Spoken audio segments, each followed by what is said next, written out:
Croeso i'r rhaglen Hyfforddiant Addasu i Newid Hinsawdd a Chydnerthedd.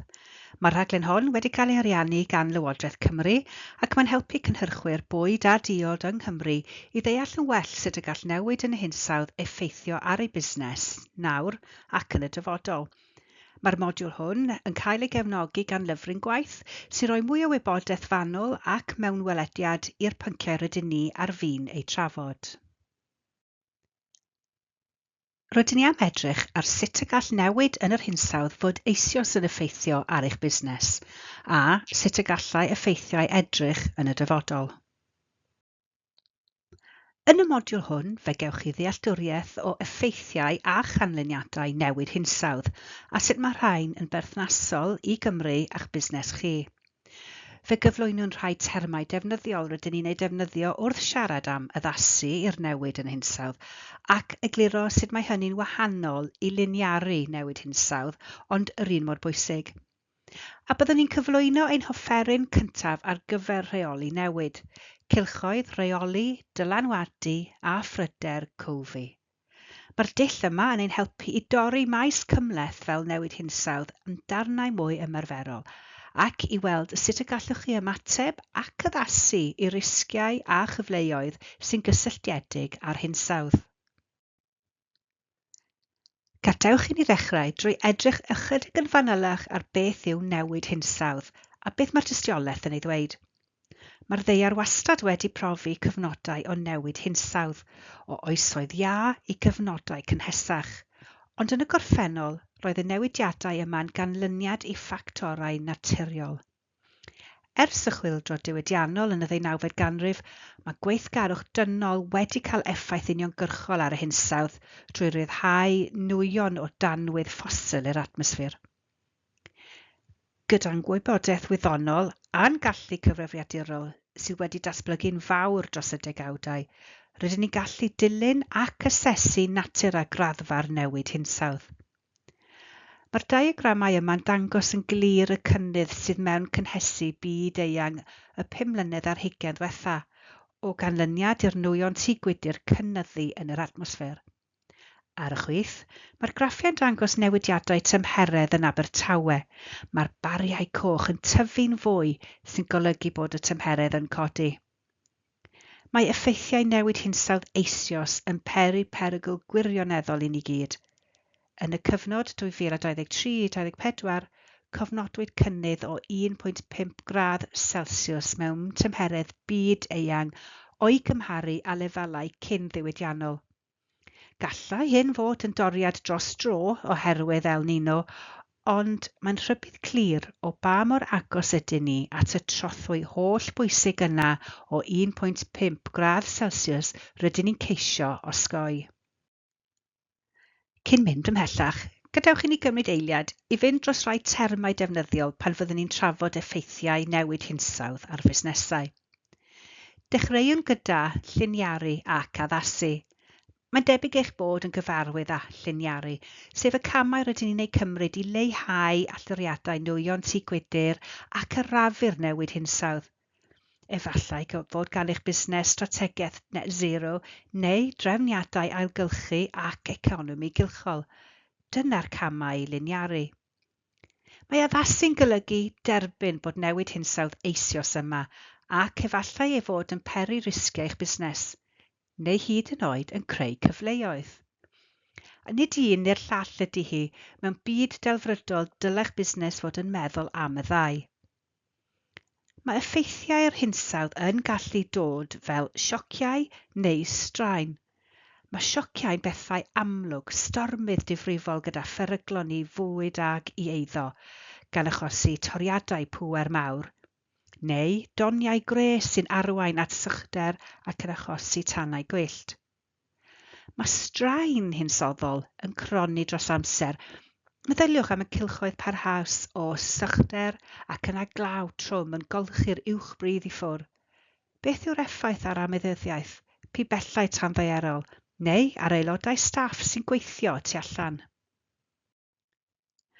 Fe wnawn ni hefyd gyfeirio at rai o'r prif sefydliadau sy'n helpu i liwio trafodaethau am newid hinsawdd, enghraifft, mae'r ec neu'r Pwyllgor Newid Hinsawdd yn gorff annibynnol sy'n cynghori Llywodraeth y Deyrnas Unedig a Lywodraethau Datganoledig ar fynd i'r afael a newid hinsawdd. Mae'r IPCC, sef y Panel Cenhedloedd Unedig ar newid hinsawdd, yn gweithio i hybu cydweithredu byd-eang. Ac wrth gwrs, Llywodraeth Cymru, a gyhoeddodd argyfwng hinsawdd yn Ebrill 2019, a'r adran fwyd sy'n arienni'r hyfforddiant hwnt. Maen nhw'n cynnig hyfforddiant ar dadgarboneiddio ac yn eich cysylltu a phartneriau technegol i ddatblygu cynllun lleihau carbon wedi ei deilwra eich busnes bwyd neu diod chi. Byddwn hefyd yn eich cyfeirio chi at ffynonellau gwybodaeth defnyddiol, megis y Swyddfa Dywydd, Cyfoeth Naturiol Cymru ac y Ffederasiwn Bwyd a Diod. Gadewch i ni gymryd eiliad i feddwl am yr hyn rydyn ni eisoes wedi brofi yng Nghymru. Llifogydd, stormydd a thannau gwyllt. Roedd 2023 yn flwyddyn record o ran gres yng Nghymru a Gogledd Iwerddon. Ym mis Medi 2023 cofnodwyd tymherau uchel iawn ac yna daeth cyfres o stormydd hyd at diwedd y flwyddyn. Caiwyd ffyrdd, pontydd a llinellau reilffordd oherwydd llifogydd, coed yn syrthio a tirlithriadau. Collodd nifer o bobl bŵer trydam. Ym mis Rhagfyr 2024 daeth storm Dara a difrod mawr eto. Ac yn Gwanwyn 2025 cafwyd tywydd poeth iawn heb lawer o law, ac achosodd hynny dannau ar y mynyddoedd ym mis Mawrth. Mae'r ddelwedd hon o ddogfen ffyniant i bawb Cymru sy'n effroi'r hinsawdd gan Llywodraeth Cymru yn dangos be allai ddigwydd erbyn y flwyddyn 2050. Bydd tymhereddau haf wedi codi o dros 1.3 gradd Celsius a llai o law yn yr haf i lawr 16%. Bydd lefel y môr yn codi, a meddyliwch sut y gallai hynna effeithio ar brifyrdd neu seilwaith hanfodol. Beth am eich staff, cyflenwyr neu cwsmeriaid sy'n byw yn yr ardaloedd yma, a sut fyddech chi'n dosbarthu eich cynnyrch? Ac erbyn 2080, mae'r sefyllfa'n waeth fyth. Bod y dyddiadau yma'n swnio'n bell i ffwrdd, rydyn ni eisoes yn profi'r effeithiau. Felly mae cymryd camau nawr yn fuddsoddiad doeth i'ch busnes i helpu i ddiogelu elw yn y dyfodol a meithrin Chydnerthedd. Mae'r Pwyllgor Newid Hinsawdd wedi cyhoeddi tabl gyda 61 o risgiau a chyfleoedd hinsawdd ar gyfer y Deyrnas Unedig. Mae 34 ohonyn nhw'n gofyn am gamau brys. Yn achos Cymru, dyma'r risgiau pennaf sydd wedi ei nodi. Gallwch edrych ar yr rhain a meddwl pa rai sy'n berthnasol i'ch busnes chi. Mae'r Pwyllgor yn awgrymu bod busnesau'n paratoi ar gyfer cynnydd o 2 gradd Celsius ac yn asesu risgiau hyd at cynnydd o 4 gradd Celsius ar lefelau cyn-ddiwydiannol. Pan oedden ni'n datblygu'r hyfforddiant hwn, fe wnaethon ni holi cynhyrchwyr bwyd a diod yng Nghymru i weld pa effeithiau oeddent yn ei rhagweld ar ei busnes. Fel y gwelwch ar y siart, mae'r barau gwyrdd yn dangos bod adeiladau a storfeydd yn cael eu hystyried yn risgiau pennaf, ynghyd â logisteg a chadwyni cyflenwi. Yn fwy cadarnhaol, doedd dim rhai peryglion fel erydiad arfordirol, tannau gwyllt a llifogydd arfordirol neu llanw ddim yn cael ei gweld fel risgiau mawr gan y busnesau. Mae'n werth ystyried rai o risgiau hinsoddol sydd yn unigryw i Gymru. Bydd ein harfordir hir a hardd yn peri risg o lifogydd arfordirol i bobl, cymunedau a llwybrau trafnidiaeth. Mae'n hetifeddaeth diwydiannol hefyd yn cyfrannu at risgiau pellach, gyda'r tomenni glo a'r pyllau glo yn cael ei nodi fel risg uchel i drafnidiaeth ac isadeiledd eraill. Meddyliwch am dirlithriadau a thyllau suddo.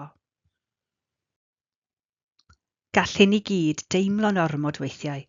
Wedi'r cyfan, does dim modd i ni atal stormau'r gaeaf neu sychder hyd yn oed os ydyn ni'n gwneud ein gorau glas i leihau alloriadau.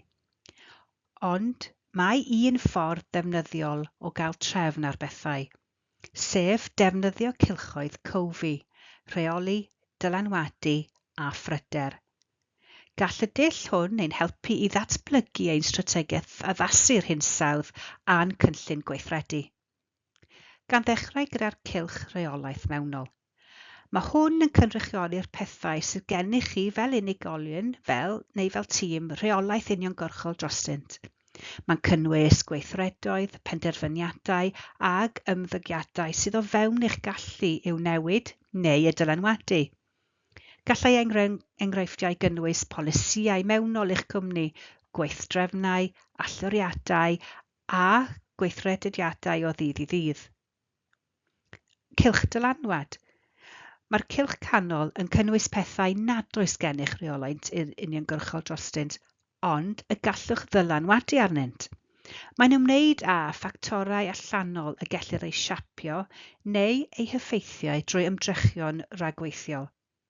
I berchenogion neu reolwyr busnes, gallai hyn gynnwys penderfyniadau cadwyn cyflenwi, arferion diwydiant, partneriaethau a chydweithio â busnesau eraill, neu ei reoli dros bolisïau penodol. A'r cylch pryder.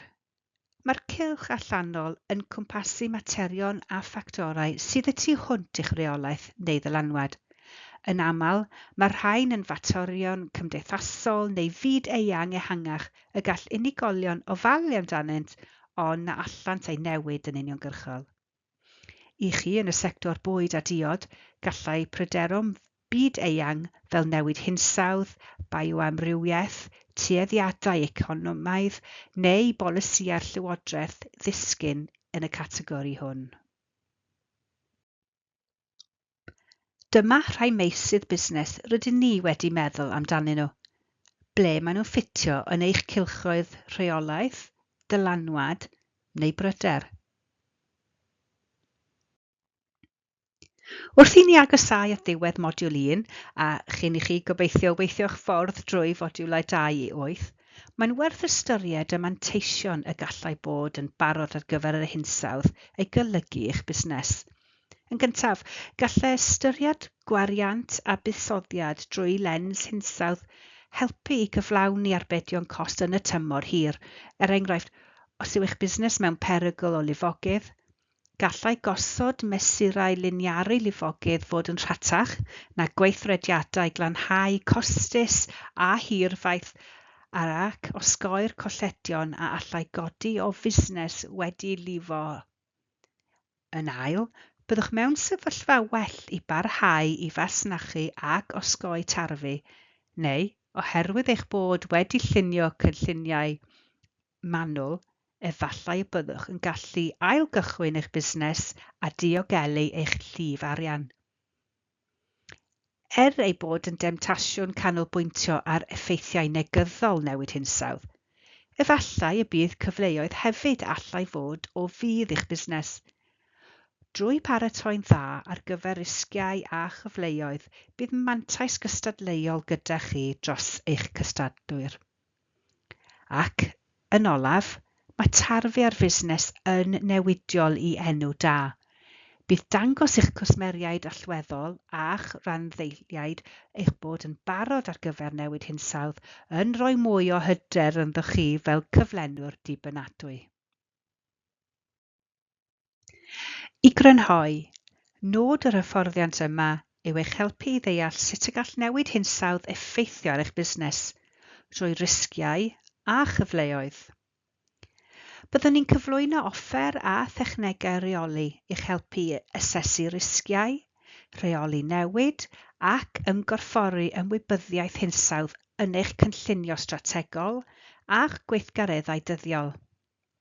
Ei nod yw creu meddylfryd ymwybodol o'r hinsawdd yn eich busnes, boed hynny'n ymwneud ag ystyried buddsoddiadau hir dymor sy'n effeithio ar eich adeiladau a llinellau cynhyrchu, marchnadoedd a chynhyrchion newydd, neu gamau tactegol i baratoi ar gyfer y diwrnod glawog hynny. Ac yn olaf, dim ond drwy nodi camau ymarferol a chyreddadwy i adeiladu eich gwydnwr hinsawdd y bydd yr holl cynllunio hwn yn dwyn bydd eich busnes. Bydd y modiwlau sy'n weddill yn y rhaglen hyfforddi hon yn canolbwyntio yn union ar y meysydd hyn, gan ddilyn dull cam wrth gam o asesu'r bregusrwydd eich busnes, nodi cyfleoedd a datblygu cynllun i'w weithredu. Nawr rydych chi wedi cwblhau modiwl 1, gobeithio eich bod yn teimlo'n fwy hyderus o ran deall effaith newid hinsawdd ar eich busnes. Mae'r effeithiau hynny wedi gosod yng nghyd-destun asesiad o fegrysrwydd Cymru i newid hinsawdd. Rydym hefyd wedi rhoi cyflwyniad byr iawn i derminoleg addasu i'r hinsawdd. Rydym wedi cyflwyno offer ymarferol mwyn mynd i'r afael a phwnc cymhleth fel newid hinsawdd. Drwy feddwl am yr hyn y gallwn ei reoli, gallwn ddechrau cymryd camau yn hytrach na theimlo'n hollol llethol yn wyneb newid hinsawdd, ac yn olaf rydym wedi edrych ar y buddion o addasu eich busnes i newid hinsawdd. Ac i orffen, cwpl o gwestiynau i chi feddwl amdanyn nhw. Beth allai newid hinsawdd olygu eich busnes chi? Ac oll holl faterion, pa rai sydd o fewn eich reolaeth neu'ch dylanwad ac felly sy'n werth eich amser, a pha rai sy'n achosi pryder ond heb fawr o effaith ar eich busnes. Os ydych eisiau dysgu mwy, ymunwch â ni ar gyfer modiwl 2, lle byddwn yn edrych ar dechnegau reoli risg a newid ac yn cyflwyno ein dull ni, dadansoddiad ymwybodol o'r hinsawdd a'r pwyntiau hinsawdd critical neu CASAP. Bydd y dull hwn yn eich tywys drwy bob rhan bwysig o'ch busnes i asesu'r effeithiau a'r strategaethau addasu posibl. Diolch yn fawr iawn am ymuno â ni ar gyfer modiwl 1. Peidiwch anghofio, mae llyfryn gwaith yn cefnogi'r modiwl hwn ac mae'n cynnwys mwy o wybodaeth fanwl ac mewnwelediad i'r meysydd a drafodwyd yn y sesiwn hon. Gobeithio eich bod yn teimlo'n fwy gwybodus, yn fwy hyderus ac yn barod i gychwyn ar eich taith tuag at addasu i'r hinsawdd a Chydnerthedd.